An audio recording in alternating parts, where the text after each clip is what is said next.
அப்படின்னு. அதாவது ஹிந்திலெல்லாம் ஏகப்பட்ட சேனல்ஸ் இருக்கனால அவங்களுக்கு ஏதோ ஆச்சரியமாக இருக்குது, இந்த மாதிரி என்னமோ ஒரு லாங்குவேஜில் பேசுகிறாங்களே அப்படின்னு. ஸோ நம்ம தமிழ்நாட்டு தமிழ் மாணவர்களுக்காக நம்ம சேனலில் இன்றைக்கி காலையிலேருந்தே கிளாஸஸ் போட்டுட்ருக்கோம் அப்படிங்கிறது ரொம்ப சந்தோஷமாக இருக்குது.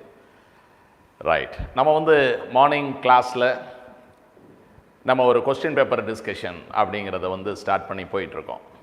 கோல்டு காயின் கான்டெஸ்ட் அப்படின்ட்டு ஒரு 3 கான்டெஸ்ட், அதுக்கான ப்ரைஸஸ் 745K இன்றைக்கி நம்ம கொடுக்க போகிறோம். அதுக்கு முன்னாடி என்னுடைய கொஸ்டின் பேப்பர் டிஸ்கஷன் முடிஞ்சிடும். ஸோ இந்த கோல்டு கான்டெஸ்ட்னு சொல்லிட்டு 3 டெஸ்ட் கண்டக்ட் பண்ணோம். அதில் 5+5+6 டோட்டலி 16 சாப்டர்ஸ். இன்னும் ஒரு 6 சாப்டரில் இன்னொரு கான்டெஸ்ட், அடுத்து ஒரு 6 சாப்டரில் ஒரு கான்டெஸ்ட் பண்ணணும் மார்ச்சில். அந்த 6+6 12 பண்ணிட்டோம்னா டோட்டல் 28 சாப்டர்ஸ் அதில் கம்ப்ளீட் ஆகும். யார் ப்ரைஸ் வாங்கினாங்க அப்படிங்கிறதெல்லாம் இன்றைக்கி நீங்கள் டைரெக்டாக யூடியூப்பில் அந்த ப்ரைஸ் வின்னர்ஸ் என்னுடைய ஸ்டூடெண்ட்ஸை நீங்கள் பார்ப்பீங்க. ஓகே, ஸோ மார்னிங் கிளாஸில் இந்த 45 கொஸ்டின்ஸில் ஒரு 22 கொஸ்டின்ஸ் நம்ம கம்ப்ளீட் பண்ணியிருந்தோம். அதாவது I completed till this question. இப்போ நமக்கு அடுத்த இதுலேருந்து நான் போகிறேன், கொஸ்டின் நம்பர் 23. இப்போ நம்ம ஃபஸ்ட்டு 9 கொஸ்டின்ஸ், அது first 9 questions units and measurement, அடுத்த 9 கொஸ்டின்ஸ் எலக்ட்ரிக் சார்ஜ் நம்ம முடிச்சிட்டோம். இப்போ அடுத்து 9 கொஸ்டின்ஸ் பொட்டென்ஷியல் அண்ட் கெப்பாசிட்டர் அதில் நம்ம இருக்கோம். தென் இந்த 27 தாண்டினதுக்கு பிறகு 9 கொஸ்டின்ஸ் ஆட்டம், அப்புறம் 9 கொஸ்டின்ஸ் நியூக்ளியை, இது நம்ம பார்க்க போகிறோம். Okay, let us come to this. இப்போ எலக்ட்ரிக் ஃபீல்டுக்கும் எலக்ட்ரிக் பொட்டென்ஷியலுக்கும் இருக்கக்கூடிய ரிலேஷன்ஷிப் பற்றி நம்ம படிச்சிருக்கோம். Electric field can be defined as a negative potential gradient அப்படின்னு நம்ம படிச்சிருக்கோம். அதனால் எலக்ட்ரிக் ஃபீல்டுக்கு யூனிட் வோல்ட் பர் மீட்டர் இல்லையா?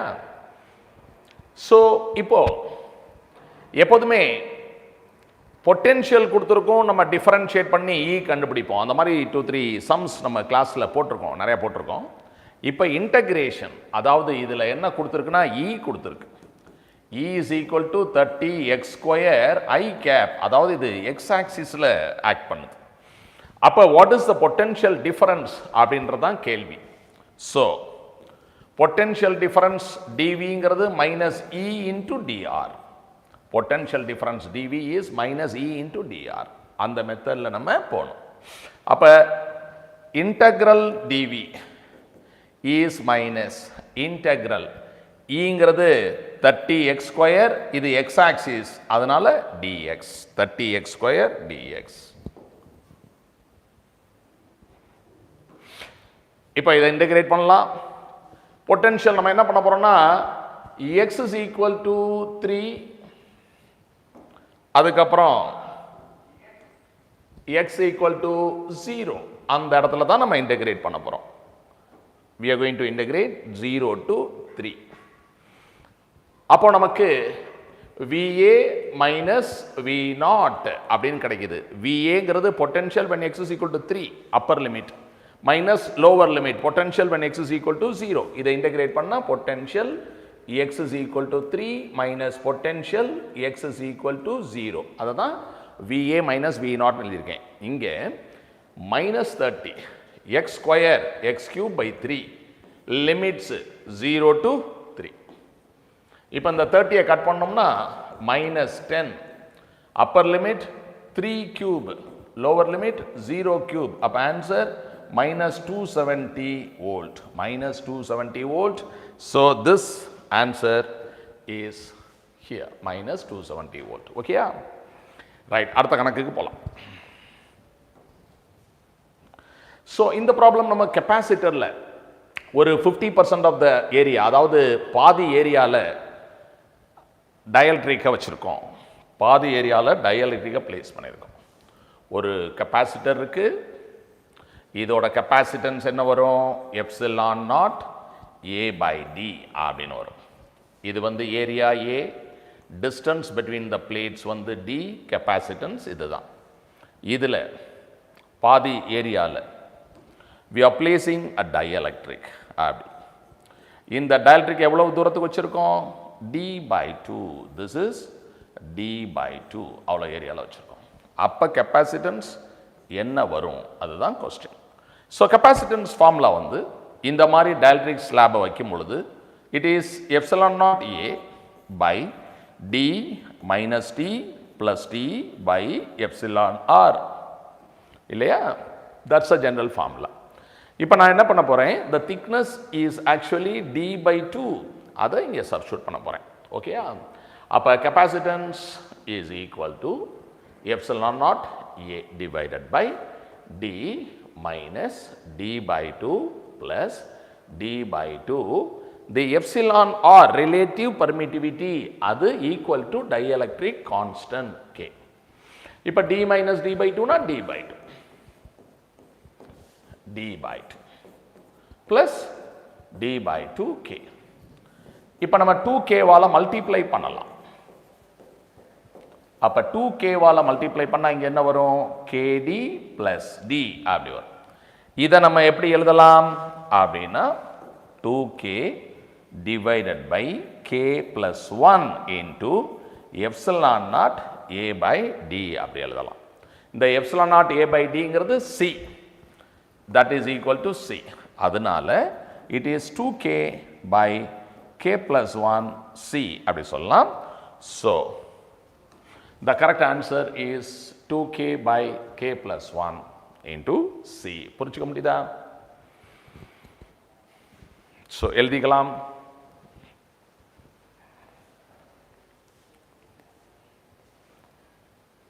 ஸோ நம்ம வந்து இப்போ ஈவினிங் செஷனில் 2 classes பார்த்தோம்.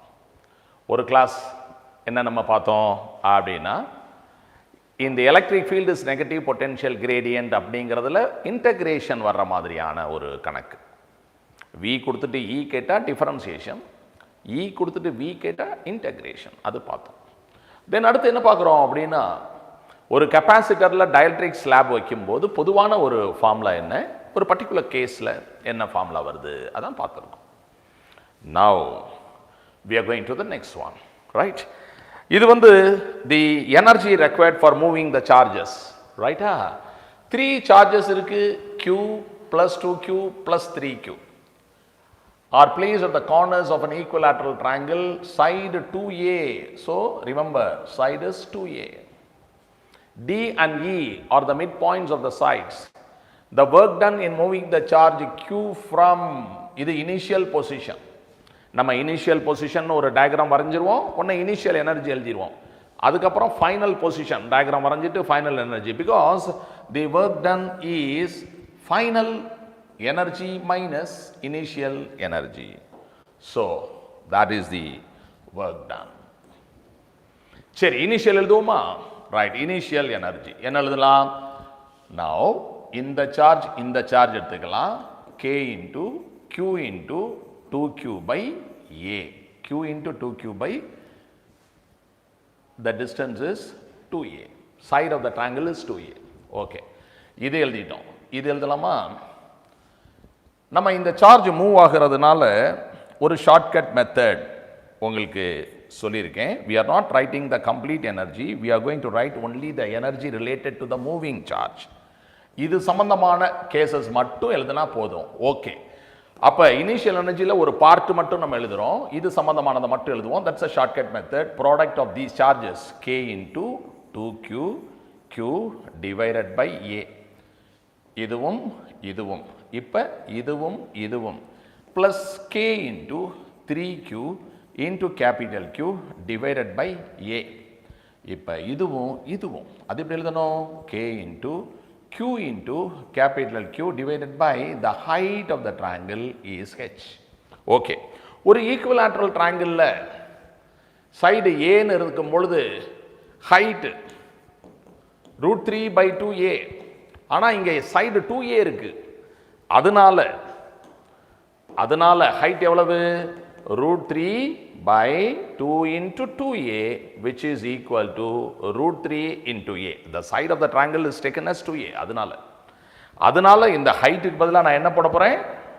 √3 ஹைட்டுக்கு பதிலாக √3a இது இப்போ தான் கண்டுபிடிச்சி இங்கே போட்டிருக்கோம். இது வந்து initial energy when the charge is here. நம்ம என்ன பண்ணியிருக்கோம், q2q by a எழுதிட்டோம், small q by h எழுதியிருக்கோம், q3q by a எழுதியிருக்கோம். ஓகே, ஃபைனல் பொசிஷனுக்கு ஒரு டயக்ராம் ஒன்று நம்ம போட்டுக்கலாம்.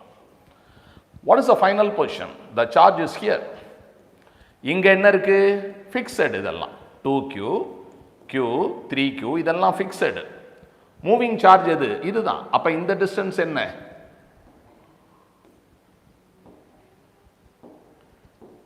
இந்த டிஸ்டன்ஸ் a, இந்த டிஸ்டன்ஸ் a, இந்த டிஸ்டன்ஸ் h. கரெக்ட். இப்போ ஃபைனல் சிச்சுவேஷனில் என்ன எனர்ஜி வருது பார்க்குறேன். சரி, இந்த 2q இருக்கிற டிஸ்டன்ஸ் வந்து h. k 2q q h. hனா என்ன? √3a. இந்த 3q இருக்கிற இடம் அதே a தான். இன்னொரு சார்ஜ் q இருக்குல்ல, அது இருக்கிற டிஸ்டன்ஸ் அது எவ்வளவு அப்படின்னா அது a. இது ஃபைனல் எனர்ஜி. நம்ம என்ன பண்ண போறோம்? Final minus initial. ஸோ இனிஷியலுக்கு சைன் சேஞ்ச் பண்றேன், மைனஸ் ஏ மைனஸ் பண்றேன், because I am going to subtract. அப்ப இதை சப்ட்ராக்ட் பண்ணும்போது என்ன கிடைக்கும் அப்படிங்கிறத பார்க்கலாம். இப்போ ஒர்க் டன், அதுதான் கேள்வி. Final minus initial. ஃபைனல் இங்கே இருக்கு, இனிஷியல். இது ரெண்டும் சேம் டேர்ம்ஸ் இருக்கு பாருங்க. ஸோ இது என்ன ஆயிடும்? இது கேன்சல் ஆயிடும். பிளஸ்ல இருக்கு, மைனஸ்ல இருக்கு. இது இருக்கு k into 2q into q by a. அது இருக்கு. பாசிட்டிவ்ல 1/√3 இருக்கு, நெகட்டிவ்ல 1 இருக்கு. கரெக்டா? ரைட். இந்த டேர்ம் இருக்கு பார்த்தீங்களா? இது என்ன? k into q into q by a வெளியில் எடுத்துடலாம். இங்க 1 இருக்கு, இங்க -1/√3 இருக்கு. சரி, நான் என்ன பண்றேன்? கொஞ்சம் common factors k q q by a அப்படிங்கிறத மட்டும் வெளியில் எடுத்துட்டேன்னா மொத்தமாக என்ன இருக்கு அப்படின்னு பார்த்தா, இது ரெண்டால இருக்குன்னா 2/√3 -2, இது +1 -1/√3. ஸோ ஆல் புட் டுகெதர் என்ன வருது அப்படின்னு நம்ம இங்கே எழுதலாம். Work done is equal to,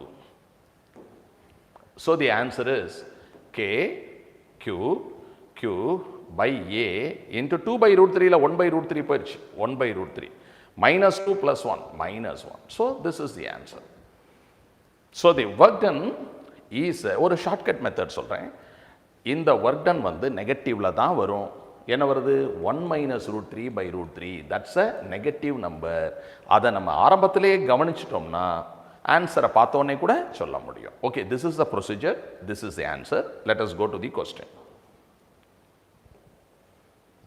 k q by a 1 -√3/√3. ஓ, இதை மாற்றிக்கலாம். 1 -√3/√3. இந்த ஆன்சர் நெகட்டிவ்ல இருக்கு. அதாவது நான் என்ன சொல்றேன்னா, ரொம்ப பல்கியா, ரொம்ப குண்டா 2 பேர் இருக்காங்க, 2q 3q நடுவில் உட்கார்ந்து இருக்க, ரொம்ப கஷ்டமா இருக்கு. ஒரு பஸ்ல 3 சீட் இருக்கு. ஒரு வழியா இந்த 2q எந்திரிச்சிட்டாரு. கொஞ்சம் ஒல்லியா ஒருத்தர் வந்திருக்காரு q, அங்க மாதிரி உட்கார்ற. அப்போ உனக்கு கொஞ்சம் கம்ஃபர்டபுளா இருக்கு. ஸோ த ஒர்க் டன் அப்படிங்கிறது இங்கே இருக்கக்கூடிய பொட்டன்ஷியல் எனர்ஜி அதிகமாக இருக்குது, அங்கே இருக்கக்கூடிய பொட்டன்ஷியல் எனர்ஜி கம்மியாக இருக்குது. அப்போ ஒர்க் டன் வந்து லோவர் பொட்டன்ஷியலுக்கு போகும்போது நெகட்டிவாக வரும். அதை பார்க்கும்பொழுது 2q 3qக்கு நடுவில் q இருக்குது, அங்கே போகும்போது 3qக்கும் qக்கும் நடுவில் இருக்குது. அப்போ அந்த எஃபர்ட் கம்மியாக இருக்குது, அப்போ அங்கே ஒர்க் கம்மியாக இருக்குது, நெகட்டிவ் தான் வரணும் அப்படின்னு புரிஞ்சுக்கிட்டால், இதில் இதுவும் பாசிட்டிவாக இருக்குது, இதுவும் பாசிட்டிவாக இருக்குது, 0 வராது, அப்போ அதுதான் வரும் அப்படின்னு அந்த கால்குலேஷனே போடாமல் கூட நம்ம சொல்ல முடியும். இப்போ அடுத்த கணக்குக்கு நம்ம போலாம். Look at the question. இப்போ இது எப்படி இருக்கு அப்படின்னா, இங்க ஒரு கெப்பாசிட்டர், இங்க ஒரு கெப்பாசிட்டர் parallelல இருக்கு, அதுக்கப்புறம் ஒரு கெப்பாசிட்டர் சீரீஸ்ல இருக்கு. இந்த மாதிரி கணக்கெல்லாம் நம்ம நிறைய போட்டிருக்கோம். இது என்னது? K1, இது K2, இது K3. ஓகே, இப்போ ஏரியா வந்து ரெண்டா கட் பண்ணியாச்சு. இந்த ஏரியாவை ரெண்டா கட் பண்ணியாச்சு. அந்த டயக்ராம்லே அது கொடுத்துருக்கேன், a/2. இங்கே கட் பண்ணல, a டிஸ்டன்ஸ் ரெண்டா குறைச்சிருக்கோம். இங்கே d/2, அது மாதிரி இங்கேயும் d/2, இங்கே பாதி தான் இருக்கு d/2, இங்கே ஒரு பாதி இங்கே ஒரு பாதி இருக்கு. இப்போ ஒன்றுக்கும் கெப்பாசிட்டன்ஸ் என்ன நம்ம எழுதிடலாம். இது வந்து பேரலல், இது வந்து சீரீஸ். இந்த எலக்ட்ரிக் ஃபீல்ட் இங்கே நீங்கள் டைரெக்டாக போக முடியும், இங்கே தனியாக போக முடியும். ஆனால் இதுக்குள்ளே போனாலும் இது வழியாக தான் வரணுங்கிறத வச்சு தான் அது பேரலலாக சீரீஸாக நம்ம முடிவு பண்ணுவோம் இல்லையா? Right. Now what is the value of the first capacitor அப்படின்னா constant into epsilon naught. Area எவ்வளவு? a/2. டிஸ்டன்ஸ் எவ்வளவு? d/2. அந்த ரெண்டு டியும் கேன்சல் ஆயிருச்சு. அப்போ என்ன வருது? k1c. cனா என்ன? Epsilon not a/d. ஸோ ரெண்டாவது கெப்பாசிட்டர் அதே மாதிரி k2. இதுலேயும் மேலே a/2 கீழே d/2, அதனால k2c. நம்ம இப்போ மூணாவது கெப்பாசிட்டருக்கு வரோம் c3. அது எப்படி இருக்குன்னு பார்த்தா k3. எப்சிலான் நாட் ஏரியா உடையலை, ஃபுல் ஏரியா இருக்கு, கீழே d/2 இருக்கு. அப்போ 2 மேலே போகுது. அப்போ 2k3c. You understand this? Okay, இதெல்லாம் எழுதிக்கங்க. Now நம்ம என்ன பண்ணணும்? இது ரெண்டும் parallelங்கிறதுனால Cp equal to C1 plus C2 இல்லையா? அப்ப நமக்கு ஆன்சர் என்ன வருது? K1C plus K2C. இதுதான் Cp. அதுக்கப்புறம் இது ரெண்டும் சீரீஸில் இருக்கு. இந்த டயக்ராம் எப்படி இருக்கு? இந்த Cpயும் இந்த C3யும் சீரீஸில் இருக்கு. ஸோ எஃபெக்டிவ் கெப்பாசிட்டன்ஸ் நம்ம எழுதுறோம் 1/C effective equal to, சரி அதுக்கு முன்னாடி கொஞ்சம் இதை சிம்பிளிஃபை பண்ணிட்டு வரேன். ஓகேயா? சரி, இதை முத வந்து இப்படி எழுதிக்கிறேன். K1 plus K2 into C அப்படி எழுதிக்கிறேன். C3 இங்கே ரெடியாக இருக்கு. ரைட், நம்ம இப்போ பார்க்கலாம். 1/C effective equal to 1/Cp plus 1 the last capacitor. Okay, இப்போ நீங்கள் ட்ரை பண்ணலாம். என்ன செய்வீங்க? இது ஒரு சிங்கிள் டைஎலக்ட்ரிக்காக இருந்தால் it will be 1/Kc. 1/Cp என்ன? 1/K1 plus K2 into C. C3ங்கிறது என்ன? 2K3C. இப்போ எல்லாத்துலேயும் சியை மட்டும் காமனாக எடுத்துட்டு கேன்சல் பண்ணிக்குவோம். பண்ணிட்டோம்னா மீதி என்ன இருக்கு அப்படிங்கிறத பார்ப்போம். 1/C equal to, சாரி சியை தான் நம்ம கேன்சல் பண்ணிட்டோம். 1/K equal to 1/K1 plus K2 plus 1/2K3. இப்போ எல்லாத்தையும் 2ஆல மல்டிப்ளை பண்ணிட்டால் you get 2/K equal to 2/K1 plus K2 plus 1/K3. Correct? So this is the answer we are getting. Right. Now இந்த answer எங்க இருக்கு நம்ம பார்க்கிறோம். 2/K equal to 2/K1 plus K2 plus 1/K3. That answer is here. Right, இது புரியுதா உங்களுக்கு எல்லாருக்கும்? So எல்லாமே நம்ம என்ன பண்ணியிருக்கோம்னா கொஸ்டின்ஸ் வந்து ப்ரீவியஸ் இயர் நீட்டு, ப்ரீவியஸ் இயர் ஜெய் மெயின், இந்த மாதிரி கொஸ்டின்ஸை கொஞ்சம் மாடிஃபை பண்ணியிருக்கோம். நல்லா அந்த புத்தகங்கள்லாம் படிச்சுட்டு இந்த ப்ராப்ளத்தையும் கம்பேர் பண்ணி படிச்சிங்கன்னா இன்னும் நல்லாயிருக்கும்.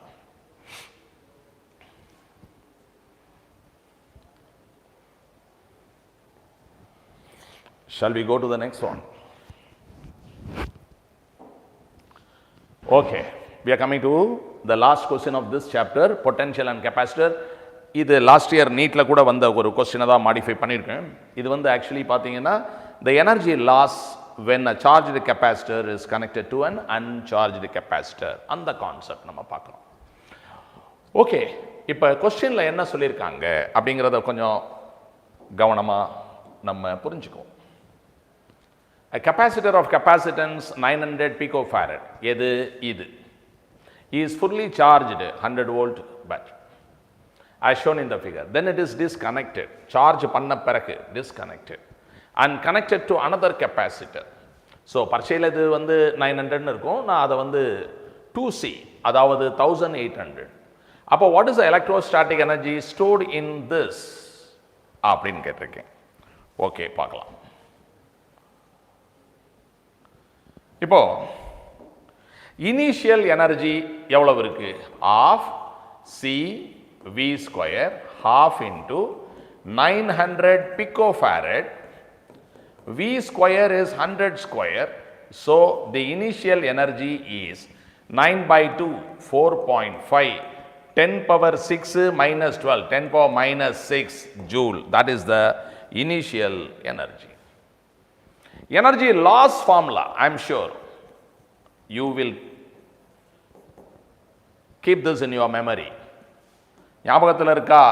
எனர்ஜி லாஸ் இதெல்லாம் டெரைவ் பண்ணியிருக்கோம். 1/2 C1 C2 by C1 plus C2 V square. இப்போ இந்த கெப்பாசிட்டர்ஸ் வந்து நம்ம ரெண்டுமே ஐடென்டிக்கலாக இருந்தால் அது 50% வரும் இல்லையா? எனர்ஜி லாஸ் ரெண்டுமே ஐடென்டிக்கலாக இருந்தால் 50% நிறைய கணக்கு போட்டிருக்கோம். ஐடென்டிக்கலாக இருந்தால் அப்போ சி கேன்சல் ஆயிரும். இது என்ன வரும்? இப்போ 1/4 CV ஸ்கொயர். அப்போ 50%. 1/2 CV ஸ்கொயர் தான் 100% இல்லையா? இது நம்ம யூஸ்வலாக பரீட்சையில் மெனி டைம்ஸ் கேட்கப்பட்ட ஒரு விஷயம். கொஞ்சம் மாற்றி கேட்போமே, அதுதான் இப்போ கேட்டிருக்கோம். அப்போ இது என்னது? ஹாஃப் சி இருக்கு, இது 2C. C2ங்கிறது என்ன? 1800. C1 plus C2 என்ன? 3C V square. இப்போ என்ன பண்ணுறேன்? ஹாஃப் CV ஸ்கொயரை இந்த ஒரு சியை கட் பண்ணிடுறேன். இது வந்து இப்படி எழுதுறேன், 2/3 into half CV square. You agree with me? Definitely. Half CV ஒரு 2/3 தனியாக எடுத்திருக்கேன். half CV square னா 4.5.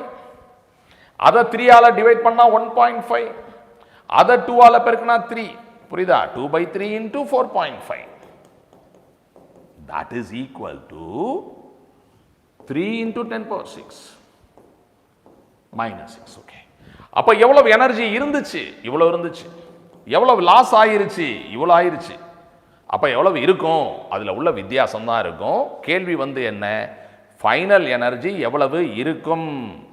இருந்தது 4.5, காணா போனது 3 into 10 power minus 6. அப்போ பாக்கி எவ்வளவு இருக்கும்? 1.5 10 power minus 6 joules இருக்கும்.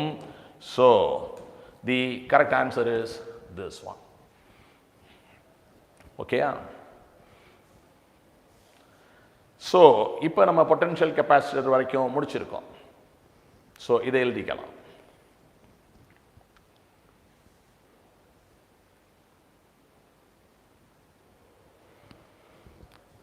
நம்ம இப்போ அடுத்த சாப்டர் இப்போ வந்து ஆட்டம்ல ஒரு 9 கணக்குகள் நம்ம பார்க்க போகிறோம். ஓகே, பார்க்கலாமா? All formulas you remember, I hope. Geiger-Martin experiment, அதாவது alpha particle scattering experiment. Find the distance of closest approach of the gold nucleus. ஓகேப்பா, distance of closest approachனா ஆல்ஃபா பார்ட்டிகல் இங்கேருந்து புறப்பட்டு வந்துக்கிட்டே இருக்கு, இங்கே கோல்டு நியூக்ளியஸ் இருக்கு, வந்த உடனே ஆல்ஃபா பார்ட்டிகல் நின்றுது. ஏன்? இதுவும் பாசிட்டிவ் சார்ஜ், அதுவும் பாசிட்டிவ் சார்ஜ், ரிப்பல்ஷன், அதனால வந்து நிற்கிது. எவ்வளவு பக்கத்தில் வருமோ அதுக்கு பேர் ஆர் நாட்.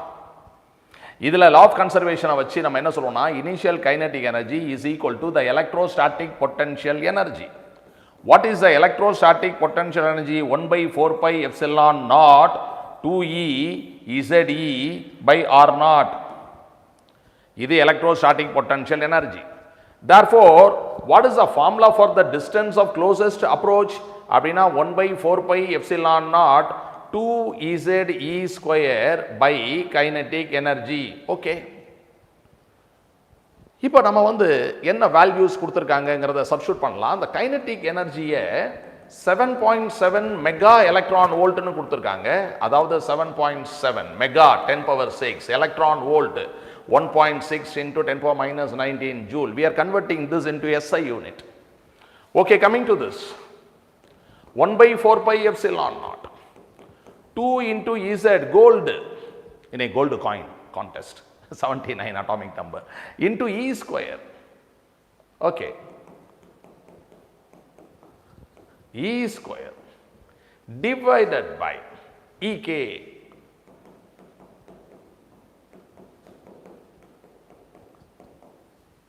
அப்படி இருக்கு. இப்போ 1.6 10 power minus 19 இங்க ஒன்று இங்க ஒன்று கேன்சல். இப்போ வாட் இஸ் தி ஆன்சர் அப்படின்னு நம்ம பார்க்குறோம். 10 power 6 இருக்கு, 10 power minus 19 இருக்கு, 10 power 9 இருக்கு, 10 power minus 10 இது போச்சுன்னா minus 16. அப்போ 10 power minus 16 into 9 into 2 18 into 79 into 1.6 divided by 7.7. Okay, 10 power 6 மேலே கொண்டு போயிட்டேன், 10 power 9 இருக்கு, 10 power minus 19 எல்லாத்தையும் சேர்த்துட்டேன். இப்போ பார்த்தீங்கன்னா இந்த 7.7ஐயும் 79ஐயும் அடிக்கும்போது இது 77 இல்லை, கொஞ்சம் கூட இருக்கு. அப்போ 10 ஒரு ப்ளஸ், அதாவது கொஞ்சம் இந்த நம்பரை விட ஆன்சர் கூட வரும் அப்படிங்கிறத ஞாபகத்தில் வச்சுக்கணும்.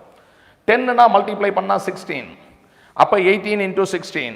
So what you find is 18 into 16, that is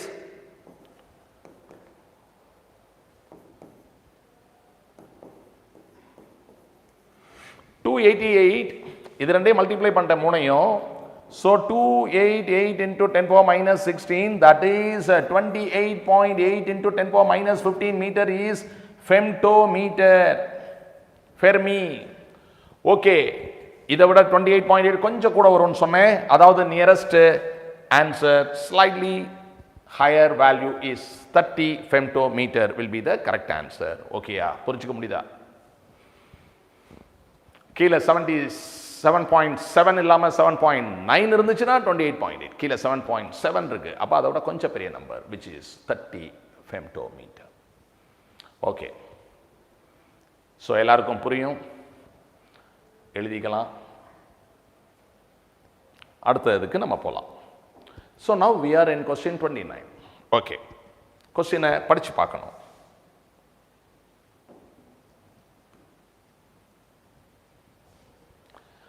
Nu 1 is the frequency of the series of limit of Lyman series.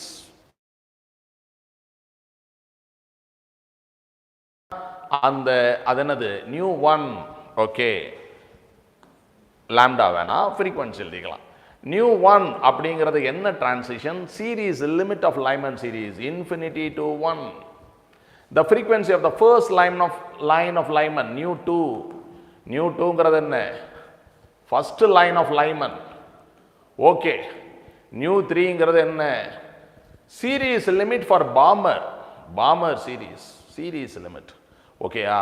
So இதில் என்ன ரிலேஷன்ஷிப் அப்படிங்கிறாங்க.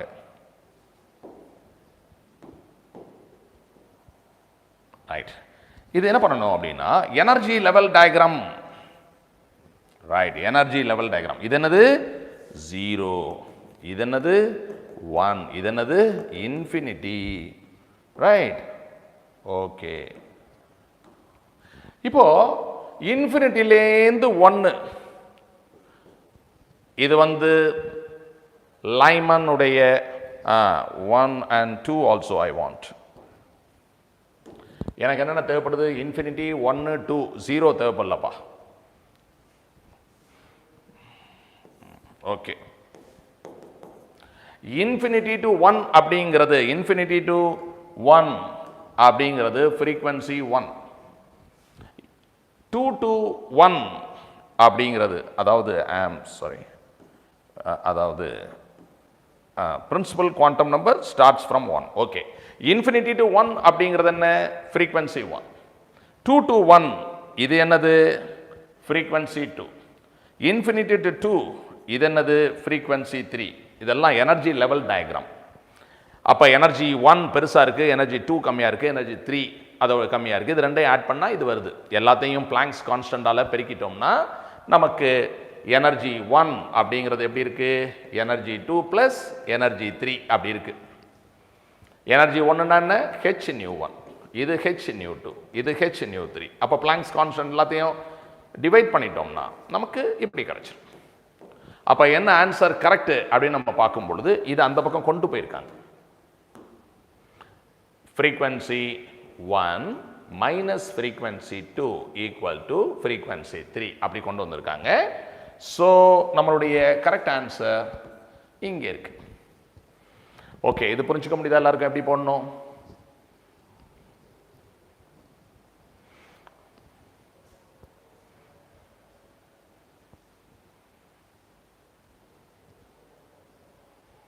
ரைட், எல்லாரும் எழுதிட்டீங்களா?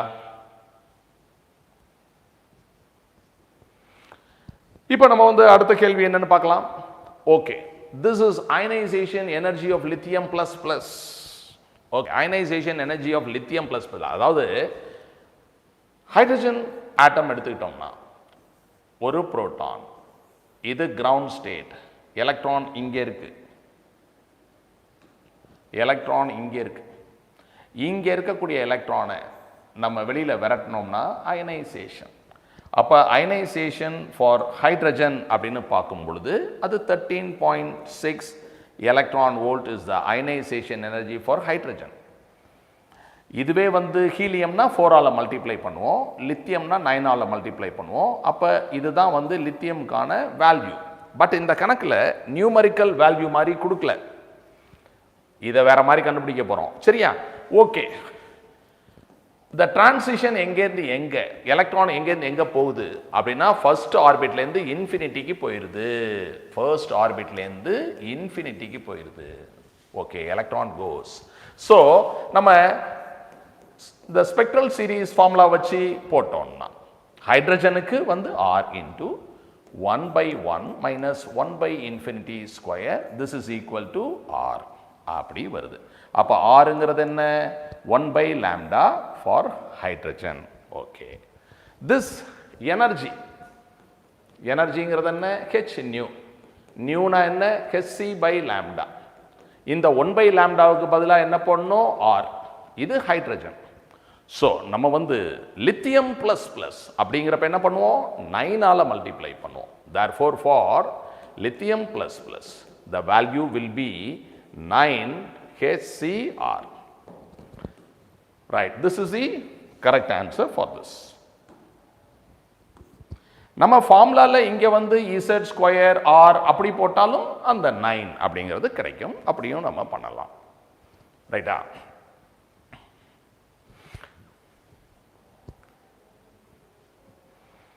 ஓகே, கொஞ்சம் டிஃப்ரெண்டான ப்ராப்ளம்ஸ் எல்லாத்தையும் இதில் கேட்டிருக்கேன்.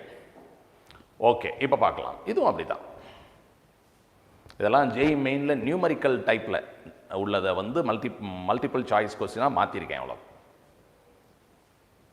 ஸோ இந்த கொஸ்டின் எப்படி போடணும் நம்ம பார்ப்போம். Okay, first let us read this question. Root d1 and root d2 are the impact parameters corresponding to scattering angle 60 and 90. d1 equal to x, d2, what is the value of x? Okay. See, the impact parameter na இந்த alpha particle வந்து இந்த gold nucleusக்கு நேரா வந்துட்டு இருக்கு அப்படின்னா along the axis வந்துட்டு இருக்கு. அப்படி வராமல் கொஞ்சம் இப்படி வருதுன்னு வச்சுக்கோங்க. இதுதான் velocity vector.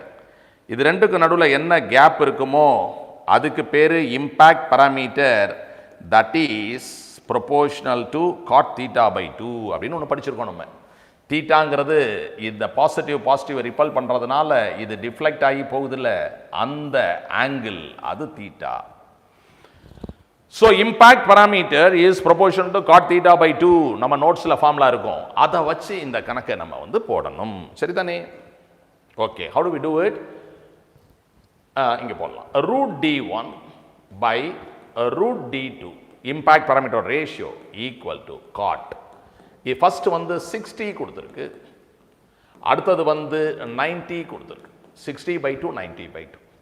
அப்போ root of d1 by d2 அப்படிங்கிறது என்ன இருக்கு? cot 30 cot 45. இதை உல்டாவா மேலே கொண்டு போனால் என்ன சொல்லுவோம்? tan 45 tan 30. So we all know tan 45 is 1, tan 30 1/√3. இதை மேலே கொண்டு போனோன்னா √3/1. இந்த ஸ்டேஜ் வந்தவுடனே ரெண்டு பக்கம் ஸ்கொயர் பண்ணும். ரெண்டு பக்கம் ஸ்கொயர் பண்ணும்போது d1 பை d2 இஸ் 3/1. அப்போ கிராஸ் மல்டிப்ளை பண்ணால் d1 ஈக்குவல் டு 3d2 நமக்கு கிடைக்கிது. X d2 d1 equal to x d2னா அந்த எக்ஸ் என்னவாக இருக்க வேண்டும்? 3 இருக்கணும். சரிதானே?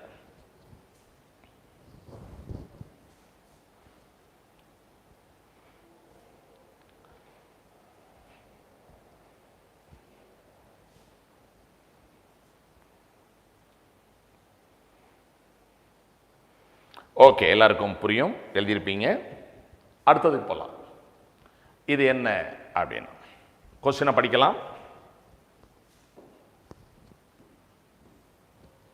Find the ratio of the energies of the photon produced due to transition of an electron of the hydrogen atom from second permitted energy level to the first level. Lambda is a transition from second level to first level, and the highest permitted energy level to the first permitted energy level.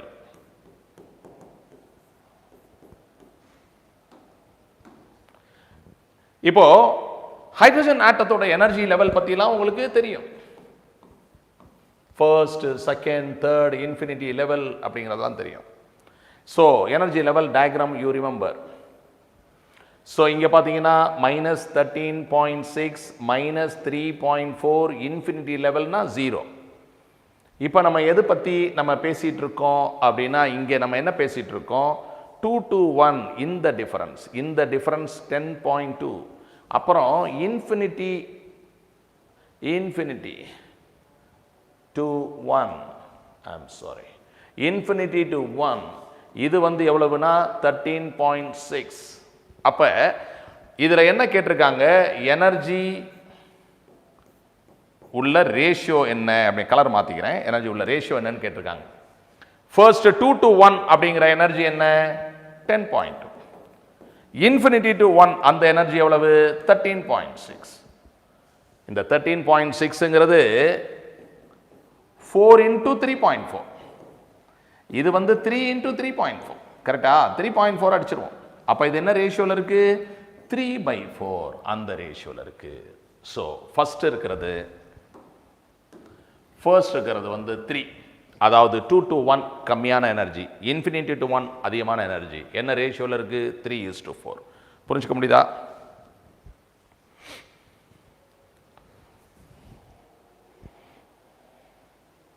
So electron shifts from 2 to 1, the energy is 10.2, infinity to 1 13.6, the ratio is. Okay, நம்ம அடுத்த கணக்குக்கு வரோம். இதை படிச்சு பார்க்கலாம். Hydrogen atom in the ground state absorbs 10.2 electron volt of energy. Okay, இப்போ hydrogen ground ஸ்டேட்டில் இருக்கு, இட் அப்சார்ப்ஸ் எனர்ஜி 10.2, therefore அது ஃபர்ஸ்ட் லெவல்லேருந்து செகண்ட் லெவலுக்கு போயிடும்.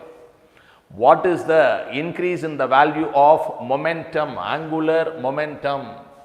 சரிப்பா, n1, அதாவது போர்ஸ் என்ன சொல்லியிருக்காரு, angular momentum is nh/2π. Correct? Okay, அப்போ சொல்லலாம் n1 இருக்கும்போது ஆங்குலர் மொமெண்டம் எவ்வளவு இருக்கு, h/2π. n2 இருக்கும்போது ஆங்குலர் மொமெண்டம் எவ்வளவு இருக்கு, 2h/2π. இந்த கேள்வியில் ரெண்டுக்கும் வித்தியாசம் என்னங்கிறாங்க. 2x - x is x, வித்தியாசம் h/2π. கொஸ்டின் புரியுதா?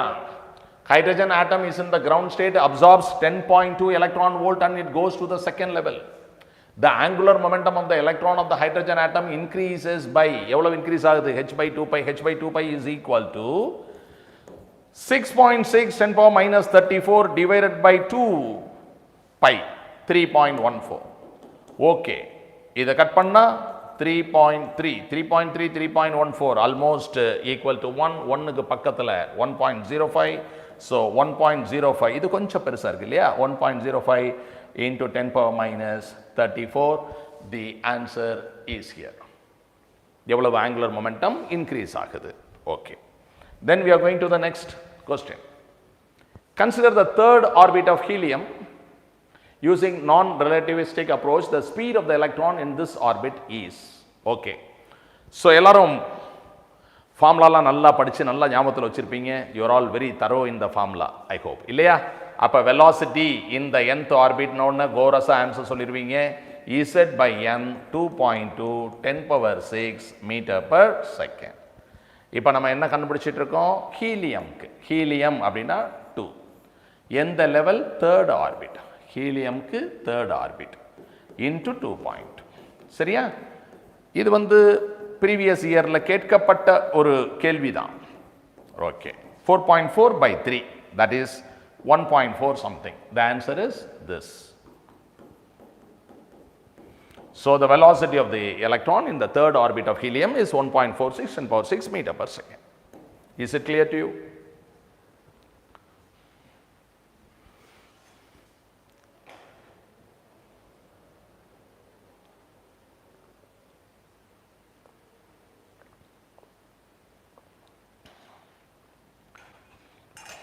இப்போ நம்ம அடுத்த கேள்விக்கு வரோம். இது வந்து 35. Right. If an electron in the hydrogen atom jumps from 3 to 2, it emits a photon of wavelength lambda. When it jumps from 4 to 3, இந்த wavelength எவ்வளவு? அதான் கேள்வி. ஓகேப்பா.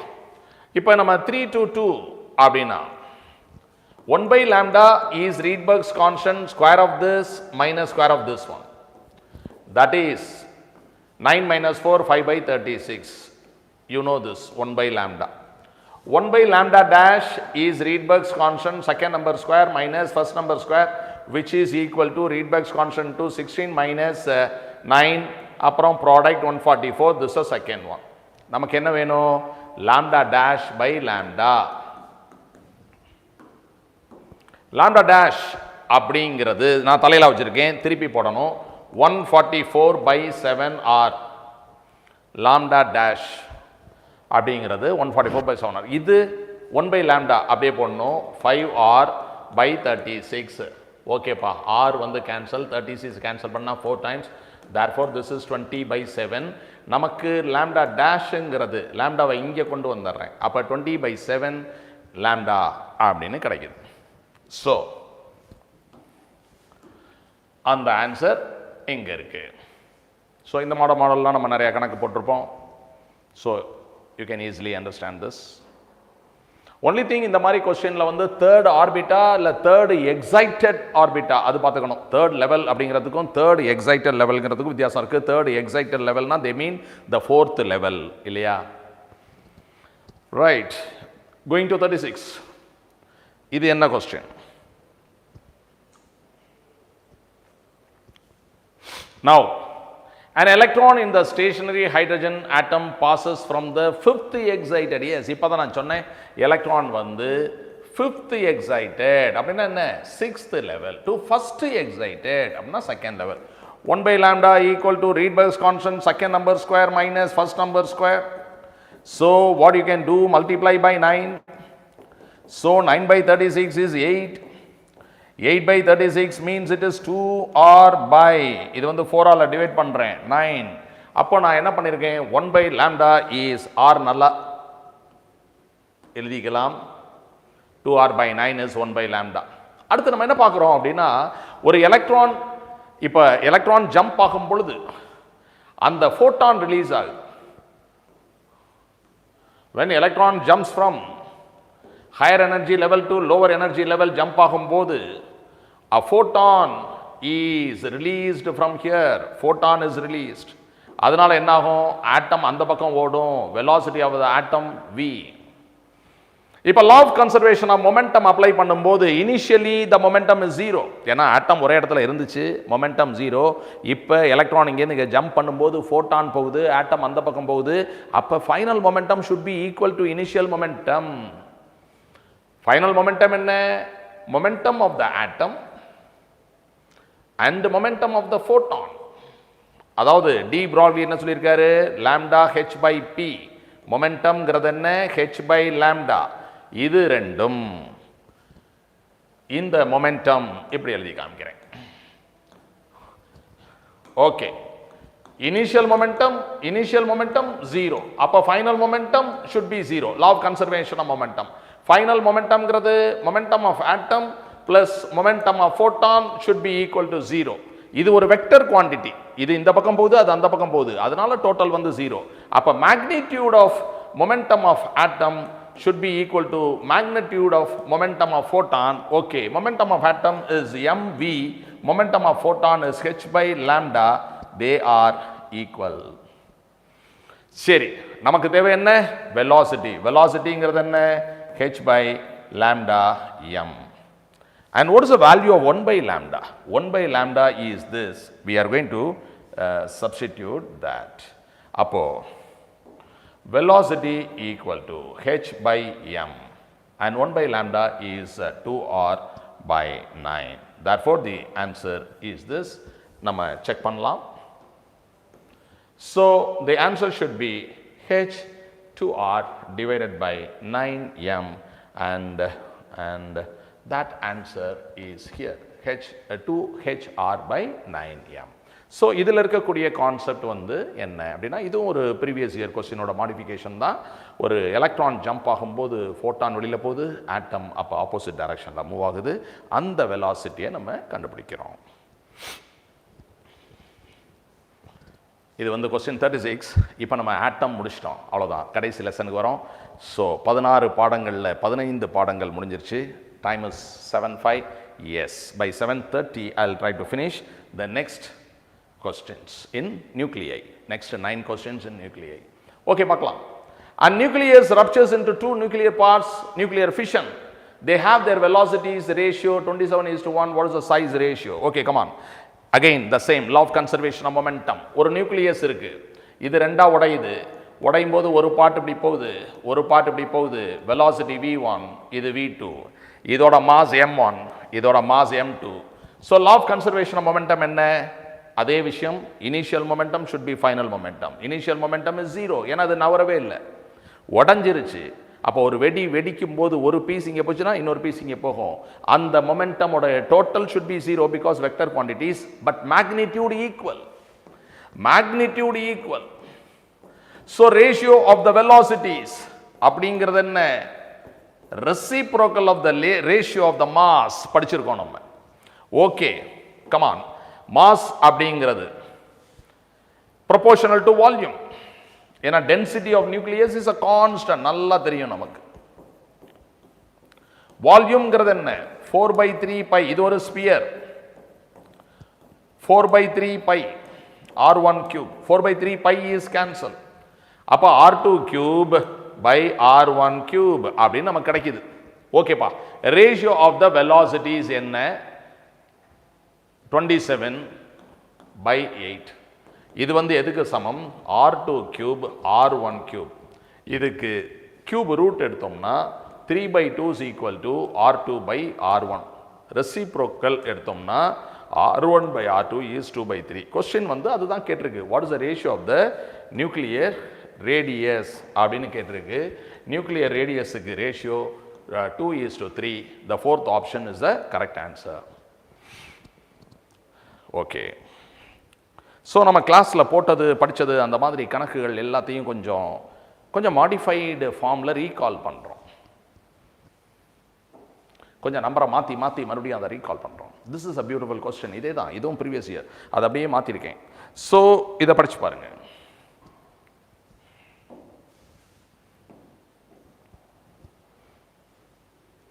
The half-life of a radioactive nucleus is 50 days.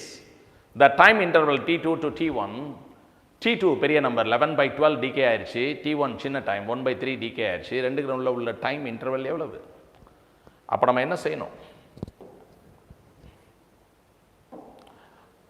Okay, இப்போ half life is 50. Oh, I'm sorry.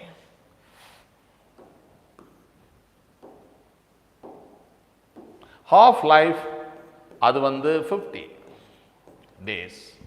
இப்போ நம்ம T1 அந்த டைமில் என்னாச்சு, எவ்வளவு டிகே ஆச்சு அப்படின்னா T1ல 1/3 டிகே ஆச்சு. அப்போ எவ்வளவு ரிமைனிங் அப்படின்னா 2/3 ரிமைனிங். T2ல எவ்வளவு டிகே ஆச்சு? 11/12 டிகே ஆச்சு. அப்போ எப்போ ரிமைனிங் எவ்வளவு? 1/12 ரிமைனிங். அதாவது total should be 1. Total should be 1. ஒரு மேரி பிஸ்கெட் பாதி சாப்பிட்ட அப்படின்னா பாதி மீதி இருக்குன்னு அர்த்தம். The nucleusல 1/3 of the numbers of atoms decayed. அப்போ 2/3 remaining. Okay. இப்போ problem starts from here to here. இது starting, இது ending. What is the time interval? அதுதான் கேள்வி. இந்த time interval கண்டுபிடிக்கணும். அப்போ இதுதான் initial stage, இது final stage. n/n0 அப்படின்னா என்ன? half power n. n எவ்வளவு இருக்கு? 1/12. n0 எவ்வளவு இருக்கு? தலையில போடுங்க, 3/2 ஈக்குவல் டு என்ன? half power n. இதை கட் பண்ணுங்க, 1/8 is half power n. therefore you can say that n is equal to 3. என்னங்கிறது என்ன? number of half lives. என்னங்கிறது total time by half life time. அப்போ the time taken வந்து என்ன? 3 half life. அப்போ T2 minus T1 is 150 days. You understand this?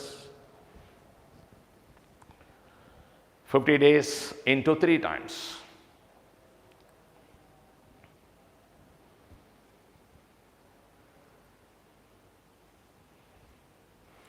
Okay, எல்லாரும் எழுதிக்கலாம்.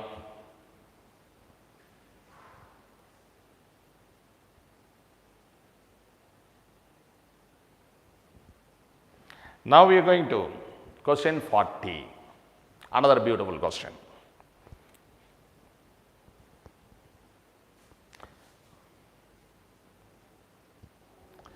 ஒரு ரேடியோ ஆக்டிவ் சாம்பிள் இருக்கு, அதுல 2 ரேடியோ ஆக்டிவ் எலிமெண்ட்ஸ் இருக்கு, ஒன்று P ஒன்று Q. ரெண்டுமே என்ன ஆகுது, ஆரா மாறிட்டு இருக்கு. அதாவது இது ஆல்ஃபா பார்ட்டிகல் டிகே பண்ணி ஆர் ஆகுது, அந்த Q பீட்டா பார்ட்டிகல் டிகே பண்ணி ஆர் ஆகுது. அப்படி வச்சுங்க.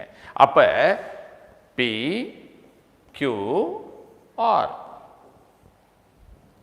Initially when the time is 0, இதுல 4n0, இதுல n0, இதுல ஒண்ணுமே இல்லை. The radioactive nuclei PQ is given as in a given sample decay to R. At time is equal to 0. The number of P species is 4n0. 4n0. Number of Q species n0. Half life of P is 1 minute. Half life of Q 2 minutes. 2 minutes. Initially there are no nuclei of R, 0. When the number of the nuclei of Q is twice, இதுதான் என்னோட modification. The number Q is twice the number of P, then what is the number of R? Okay, let's see. இப்போ என்ன பண்ணணும், டைமை ஓட்டிக்கிட்டே இருக்கணும். Okay, time is equal to 0, time is equal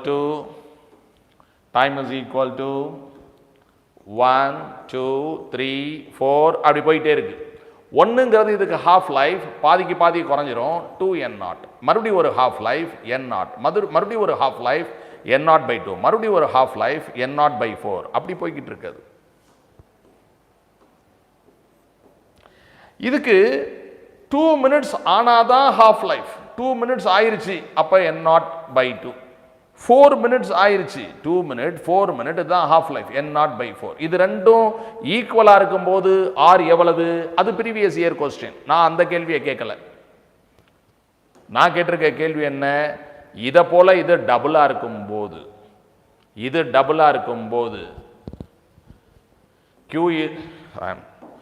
Q should be 2P அப்படி இருக்கும்போது. சரி, போயிட்டே இருக்கீங்க. 5 6 அப்படி போறீங்க, 7 8 அப்படி போறீங்க.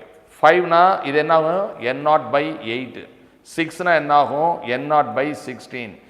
இதுக்கு ஒரு ஹாஃப் லைஃப் ஆயிருச்சு, n0/8.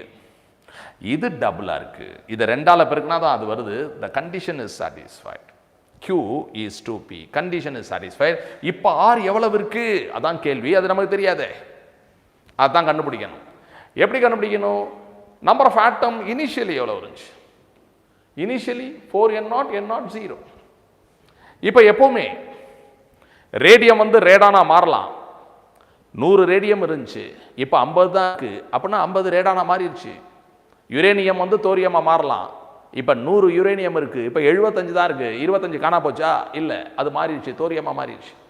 அப்போ total number of atoms initially is 4n0 plus n0 plus 0. that is equal to, இப்போ ஃபைனலி எவ்வளோங்க, n0/16. இதுதான் P, இதுதான் Q, இதெல்லாம் R. R எத்தனை இருக்கு, Xன்னு வச்சுக்கலாம், இல்லை Rன்னு வச்சுக்கலாம், அது எவ்வளோ கண்டுபிடிக்கிறேன். ஓகே, இது எவ்வளவு, 5n0. இது என்னது, 16னா 2/16, அப்போ 3n0/16 plus R. Okay, now subtract this. 5 minus 3/16, அதுதான் R. இது எவ்வளவு, 80 minus 3, 77. 77/16 n0. That is the number of R atoms. Okay, so let's verify the answer. 77/16. So the answer 77/16 is here.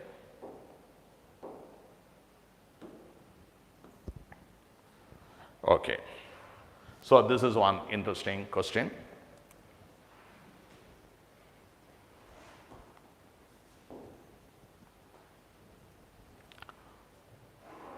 நம்ம அடுத்த கேள்விக்கு போகலாம், எழுதிக்கலாம். ஸோ இந்த கோல்டு காயின் கான்டெஸ்ட்டில் வின் பண்ணவங்களுக்கு ப்ரைஸ் 7:45 PM, ஒரு 15 minutes, ஒரு ஸ்மால் ஃபங்க்ஷன். ஸோ அப்ரிஷியேட் பண்ண போகிறோம், கைத்தட்ட போகிறோம், பரிசு கொடுக்க போகிறோம். 7:45 to 8 o'clock.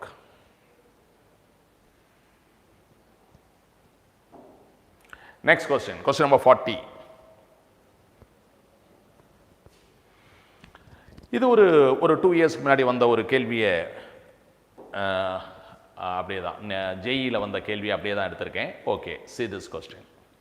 ஒரு மாஸ் நம்பர் 220 இது உடையுது, நியூக்ளியர் ஃபிஷன். இதுக்கு மாஸ் நம்பர் 105, இதுக்கு 115, அப்படி உடையுது. இது மொத்தமாக எவ்வளோ இருந்துச்சு? 220. ரைட். இப்போ இதுக்கு binding energy per nucleon value கம்மியாக இருக்கும். எஸ், இதுக்கு அதிகமாக இருக்கும். ஏன் அப்படி இருக்கும்? Because you know the shape of the BE/A curve. So binding energy per nucleon value when the mass number increases 220 அப்படின்னா இந்த எண்டுக்கு வந்துட்டோம், இங்கே கம்மியாக இருக்கும். 100னா இங்கே இருக்கும், அதிகமாக இருக்கும், அந்த மாதிரி இருக்கு. அதனால தான் எனர்ஜி ரிலீஸ் ஆகுது நியூக்ளியர் ஃபிஷனில். எப்போதுமே ஞாபகம் வச்சுக்க வேண்டிய விஷயம், binding energy of the product should be more than the binding energy of the reactants. அப்போ தான் எனர்ஜி ரிலீஸ் ஆகும். எனர்ஜி ரிலீஸ்டுங்கிறதே இது ரெண்டுக்கு உள்ள டிஃபரன்ஸ் தானே. அப்போ எனர்ஜி ரிலீஸ்டுங்கிறது binding energy of the product minus binding energy of the reactant. Okay, இந்த இதில் என்ன கேட்டிருக்காங்க? த எனர்ஜி ரிலீஸ் தான் கேட்டிருக்காங்க, கண்டுபிடிப்போம். Okay, now what is the binding energy for this reactant? It is BE/A into A. இது binding energy of the reactant in mega electron volt. So binding energy of the product, binding energy of the product அப்படிங்கிறது ரெண்டு product இருக்கு. இது 105, அதை 6.4 ஆல பெருக்கணும். Binding energy per nucleon into mass number. இது 115, 6.4 ஆல பெருக்கணும். Better you take common factor. Again what you do, 220, அதை 6.4 ஆல பெருக்கிறோம். Then what you want is the energy released. Energy released அப்படிங்கிறது binding energy of the product minus binding energy of the reactant. அது எவ்வளோ வரும் அப்படின்னா, ப்ராடக்ட் 220, 6.4, இது 220, 5.6. அப்போ காமனாக 220 எடுத்துட்டோம்னா 6.4, 5.6. அப்போ 220 into 0.8, that is equal to 22 into 8, that is equal to 176 இல்லையா? 16, 176. இப்போ நம்ம அங்கே போய் பார்க்குறோம்.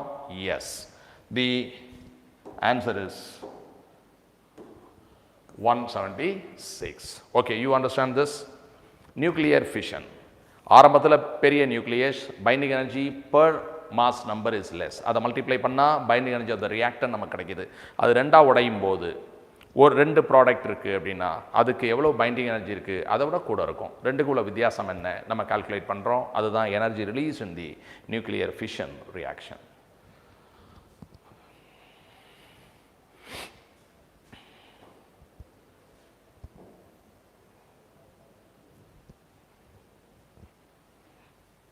ஸோ எல்லாரும் எழுதிக்கலாம்.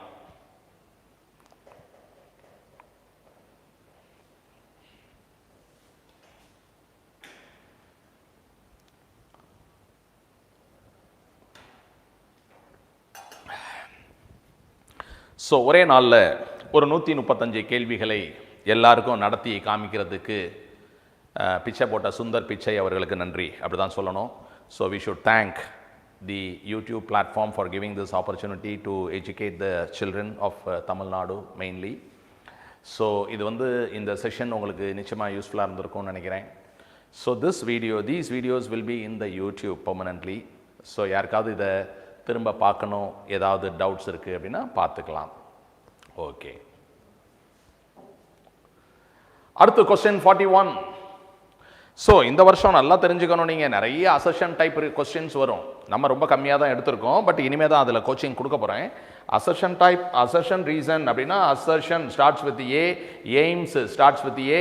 அதனால் இந்த அசர்ஷன் ரீசன் இதெல்லாம் எய்ம்ஸ் கொஸ்டின் பேப்பர், முன்னாடி எய்ம்ஸுக்கு தனியாக பரீட்சை வச்சாங்க, அந்த கொஸ்டின் பேப்பரில் தான் அசர்ஷன் ரீசன் வரும்னு நினச்சிக்க கூடாது. அசர்ஷன் ரீசன் வந்து நீட்டில் போன வருஷத்துலேருந்து வர ஆரம்பிச்சிருச்சு. தேர்ஃபோர் ஃபிசிக்ஸ்லையுமே அது வரும். ஓகே, ஃபார் எக்ஸாம்பிள் இந்த கேள்வியை பார்ப்போம். Energy is released when heavy nucleus undergo fission. Yes, அதுக்கு பேர் தான் நியூக்ளியர் ஃபிஷன். எனர்ஜி கண்டிப்பா கிடைக்கும். குடன் குளம் கல்பாக்கம் தான் பண்ணிட்டு இருக்கோம். Light nuclei undergo fusion. Yes, நம்ம சன் வந்து நமக்கு எனர்ஜி எப்படி கொடுக்குது? சூரியன். Nuclear fusion. Okay, so statement 1 correct தான். For heavy nuclei, binding energy per nucleon increases with increasing Z. அது தப்பா இருக்கே. அதாவது இப்பதான் பேசணும், பைண்டிங் எனர்ஜி கர்வ் அப்படிங்கிறது அப்படி வந்துட்டு அப்படி போய் இப்படி இறங்கிரும். மாஸ் நம்பர் இன்க்ரீஸ் ஆகும் போது இது இன்க்ரீஸ் ஆகுமா? இல்லை, டிக்ரீஸ் ஆகும். தப்பு. அதுக்கப்புறம் light nuclei it decreases with increasing is, அதாவது Z or A இன்க்ரீஸ் ஆகும் பொழுது இது டிக்ரீசஸ் இல்லை, இன்க்ரீசஸ். தப்பா இருக்கு. அப்ப statement 1 is true. Statement 1 is true, but the statement 2 is false. ஓகே, உங்களால் இதை புரிஞ்சுக்க முடியுது இல்லையா?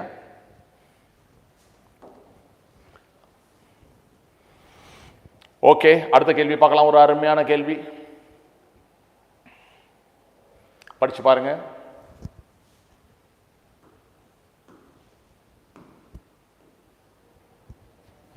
ஒரு 3 விதமான ரேடியோ ஆக்டிவிட்டி இந்த கிராஃபில் காமிச்சிருக்கோம். ABC அப்படின்னு 3 சாம்பிள். அது 3க்கும் ஹாஃப் லைஃப் என்ன ரேஷியோவில் இருக்கு அப்படின்னு கேட்டிருக்காங்க.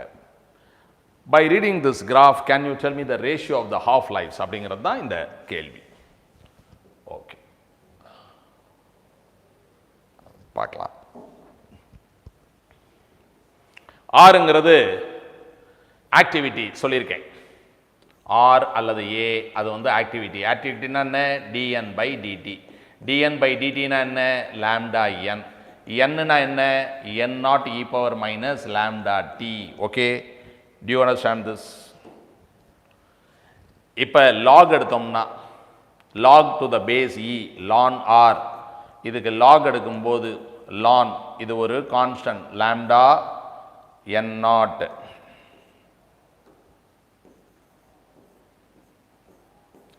அதுக்கப்புறம் இதுக்கு log எடுக்கிறோம், log e power x அப்படின்னா அது x. அப்ப இதுக்கு log எடுக்கும்போது என்ன வரும்? Minus lambda t. You understand this? log a plus log b. log a is as it is எழுதியாச்சு. log b எப்படி எழுதியிருக்கேன்? log e power அப்படி இருக்கனால அந்த லாகும் ஈயும் போயிடும், மைனஸ் lambda t. இது வந்து y ஆக்சிஸில் இருக்கு. இது வந்து ஒரு கான்ஸ்டன்ட், சம்திங் லைக் இது ஒரு கான்ஸ்டன்ட். இது என்னது? எக்ஸ் ஆக்சிஸில் இருக்கு. இந்த மாதிரியான ஒரு ஈக்குவேஷன் தான் அந்த straight line y is equal to 3 minus 6x அப்படி ஒரு ஈக்குவேஷன். ஓகே, அப்போ என்ன சார் அர்த்தம்? இது எந்த பாயிண்ட்ஸ் வழியாக போகுது? எக்ஸுக்கு 0 போட்டிங்கன்னா y axis, y is equal to 3. yக்கு 0 போட்டினா x எவ்வளவு? 3 is equal to 6x. x is equal to 3 by 6, that is 0.5. Okay, நான் வந்து உங்களுக்கு இது நம்பர் வந்து முழுமையாக வர்ற மாதிரி வேணா கொடுக்குறேன்.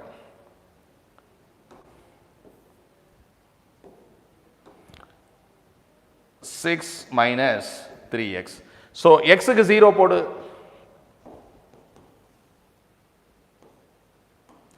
எக்ஸுக்கு 0 போட்டிங்கன்னா எக்ஸுக்கு ஒய்க்கு வந்து 6. சரி, ஏன் ஃப்ராக்ஷன் அதுக்காக 0 6. இப்போ ஒய்க்கு 0 போட்டிங்கன்னா when y is equal to 0, 6 equal to 3x, x is equal to 2. அப்போ நமக்கு இப்படி ஒரு ஸ்ட்ரெயிட் லைன் கிடைக்குது. What is the slope of this straight line? Slope அப்படின்னா coefficient of x -3. மைனஸ் ஏன் வருது? பிகாஸ் இது obtuse angle, tan theta வந்து செகண்ட் குவாட்ரண்ட்ல slope dy by dx is tan theta, அது மைனஸ்ல வருது. பட் இந்த இதை எடுத்துக்கிட்டீங்கன்னா இது வந்து என்ன y, இது வந்து என்ன x. இப்போ this slope lambda, this 3 you are getting by dividing y by x. புரியுதா? y by x னா என்ன? அங்க 6, இங்க 2, you get that 3. அதாவது இந்த கிராஃபை பார்த்த உடனே டிகே கான்ஸ்டன்ட் கண்டுபிடிச்சிடலாம். அதுதான் விஷயம். கிராஃப் என்ன இருக்கு? ln r and t, ln r and t. அது ஏன் அப்படி ஒரு graph? it comes from this equation. இதுக்கு log எடுத்தீங்கன்னா log r, இது ஒரு கான்ஸ்டன்ட், இதுக்கு log எடுத்தீங்கன்னா log e power x is x lambda t. இது ஒரு straight line which is making an obtuse angle. அதுக்கு உதாரணம் இங்க கொடுத்திருக்கேன். அப்ப லாம்டாவை கண்டுபிடிக்கிறதுக்கு தான் இந்த கிராஃப் கொடுத்திருக்காங்க அப்படிங்கறத புரிஞ்சுக்கணும். லாம்டா எப்படி கண்டுபிடிக்கணும்? y by x, y by x. Clear? Right. இந்த கான்செப்டை ஃபர்ஸ்ட் எழுதிக்கிட்டு அப்புறம் நம்ம அந்த கணக்கை கன்டினியூ பண்ணலாம்.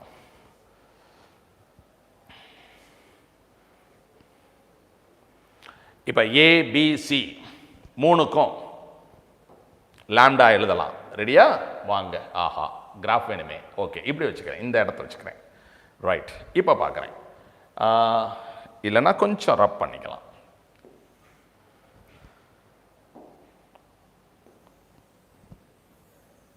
ஓகே, இந்த ஏரியாவை கிளியர் பண்ணிக்கலாம். இப்போ பார்க்கலாம். ஸோ நீங்கள் சொல்லுங்கள், லாம்டா ஏ அப்படின்னா ஒய் பை எக்ஸ். ஒய் எவ்வளவு? 6. எக்ஸ் எவ்வளவு? 10.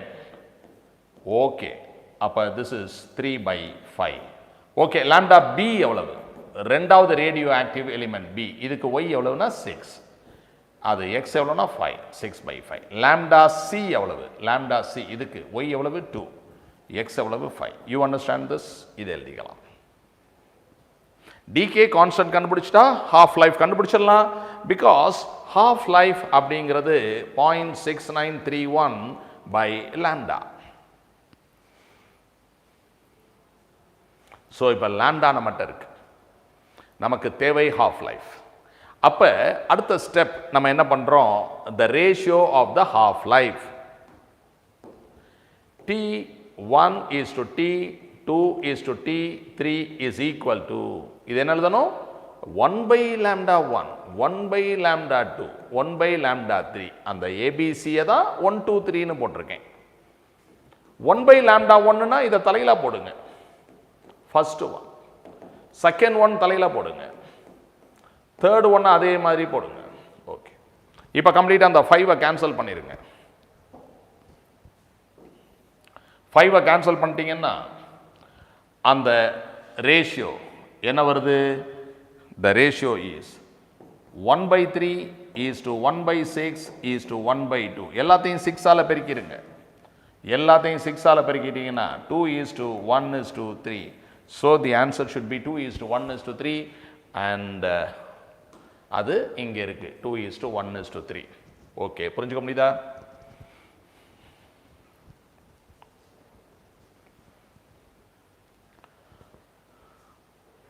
ரொம்ப இன்ட்ரெஸ்டிங்கான ரொம்ப வித்தியாசமான கேள்விகள் பார்த்துட்டு இருக்கோம். We are going to the next one. So 43, 44, 45, 3 questions more. இப்போ நம்ம இந்த B by A curve அப்படிங்கிறத ரொம்ப நல்லா புரிஞ்சு வச்சிருக்கோம் இல்லையா? இந்த curve அப்படி இன்க்ரீஸ் ஆகி டிக்ரீஸ் ஆகுது. அப்போ சின்ன சின்ன டியூட்ரான், ட்ரீட்டான் இதெல்லாம் ஒன்றா சேர்த்து ஹீலியம் அப்படி நம்ம மாற்றும் போது நியூக்ளியர் ஃபியூஷன் எனர்ஜி கிடைக்குது. Small nuclei unite together to give a big nuclei, nuclear fusion. இதில் என்ன நம்மளோட observation? The product is having more binding energy than the reactants. Binding energy of the product should be more than the binding energy of the reactants. Okay, nuclear ஃபிஷனுக்கு வரும். Fission ஒரு பெரிய nucleus இருக்கு, அது ரெண்டா உடையுது. Uranium breaks into barium krypton, அப்படி உடையுது. உடையும் போது நியூக்ளியர் ஃபிஷன். இதுல என்ன ஆகுது? Binding energy of the product is more than the binding energy of the reactant. எப்போதுமே நம்ம மேட்ல ஏறணும், இங்கேருந்து இங்கே ஏறணும் நியூக்ளியர் ஃபிஷன், இங்கேருந்து இங்கே ஏறணும் நியூக்ளியர் ஃபியூஷன், மேட்ல ஏறணும், ஞாபகம் வச்சுக்கணும். சரி, இந்த ஈக்குவேஷன்ஸ் எல்லாம் பார்க்கும்போது A plus B is C, A plus B is C, right? மேட்ல ஏறுறோம், கரெக்டு தான். அப்ப இந்த ஈக்குவேஷன் கரெக்டாக தான் இருக்கு. ஓகே, அடுத்தது C வந்து A plus B, இல்லை மேட்லேருந்து இறங்குறோம். இது என்னது? D plus E is F, மேட்லேருந்து இறங்குறோம், கிடையாது. இங்கே வா, F is D plus E, yes மேட்ல ஏறுறோம். இது nuclear fusion and this is nuclear fission. அப்ப எது எது சாத்தியம்? 1 and 4. 1 and 4 can happen, other things cannot happen.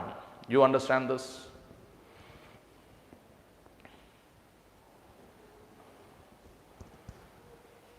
Right. நம்ம இப்ப 44 போலாம். What is this? Another very nice question.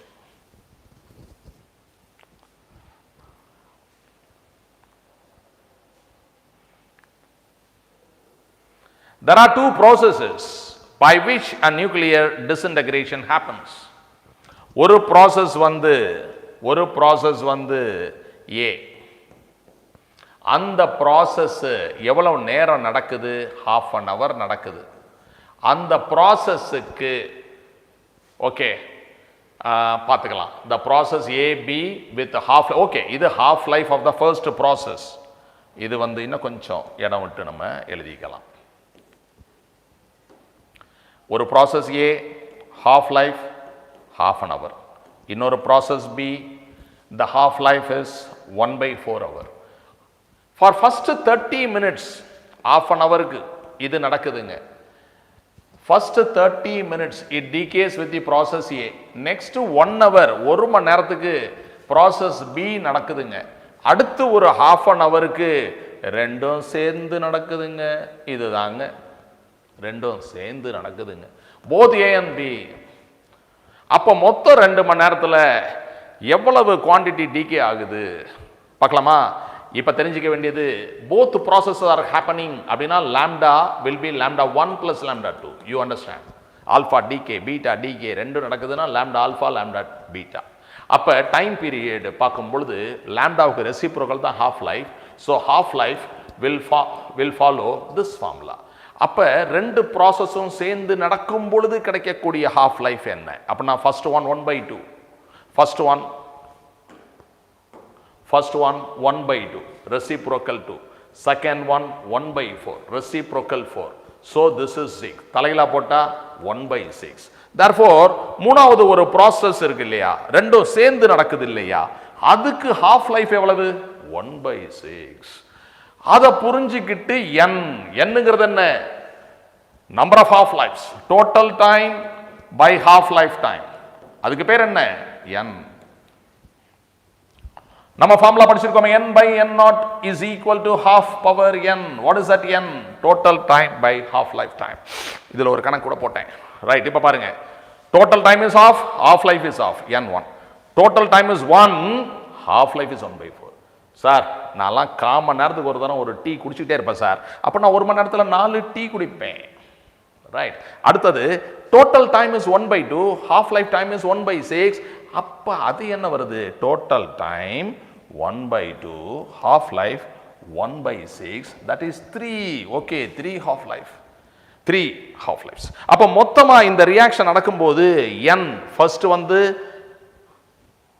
n1 கிடைக்குது, செகண்ட் டைம் n4 கிடைக்குது, தேர்ட் டைம் n3 கிடைக்குது, மொத்தமா எவ்வளவு கிடைக்குதுன்னா 8 கிடைக்குது. அப்ப மொத்தத்துல இந்த 2 மணி நேரத்துல n/n0ங்கிறது என்ன அப்படின்னா, n/n0 அப்படிங்கிறது half power n, that is half power, மொத்த n எவ்வளவு? 8 அப்படி கிடைக்குது. therefore what is n அப்படின்னு கேட்டா n0 அங்க கொண்டு போயிட்டு 2/8 சொல்லுவோமா இல்லையா? so that is the answer. So I hope you like this question. எழுதிக்கலாம்.